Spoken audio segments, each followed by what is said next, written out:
ఇవాళ రేపు ఉపవాసం అంటే ఏమిటి అంత అల్లరి ఉంటుందా అనిపిస్తుంది మనకి. కానీ చిత్రం ఏమిటో తెలుసా అండి, అసలు ఉపవాసం అన్న మాట ఎందుకు వచ్చిందో మీరు తెలుసుకోవాల్సి ఉంటుంది. ఉప అంటే సమీపమనందు, వసి అంటే నివసించుట.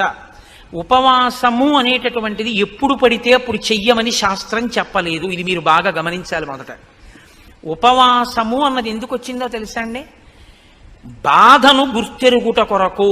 ఇది ముందు తెలుసుకోవాలి. ఎందుకు గుర్తెరుగుట కొరకు అంటే, తినగలిగి తినకూడదు. మీరు తినగలరు, ఆకలి ఉంది కానీ తినరు. శ్రీచక్రం ఇప్పుడు బాధ వేస్తుందా, ఆకలి వేస్తుందా, వేసేస్తుందా టైంకి, కానీ మీరు తినరు. ఇప్పుడు నీరసంగా ఉంటుందా, ఉండదా? ఉంటుంది. జాగరణ ఎందుకు చేయాలి? నిద్ర వస్తుంది కానీ పడుకోరు. ఎందుకు పడుకోరు? ఇంట్లో అన్నీ ఉన్నాయి, చక్కగా పడకుంది అన్నీ ఉన్నాయి, కానీ పడుకోరు. పడుకోకపోతే ఉండే బాధ ఏమిటో అనుభవిస్తారు, అన్నం తినకపోతే ఉండే బాధ ఏమిటో అనుభవిస్తారు. అంటే ఒక యాపిల్ పండు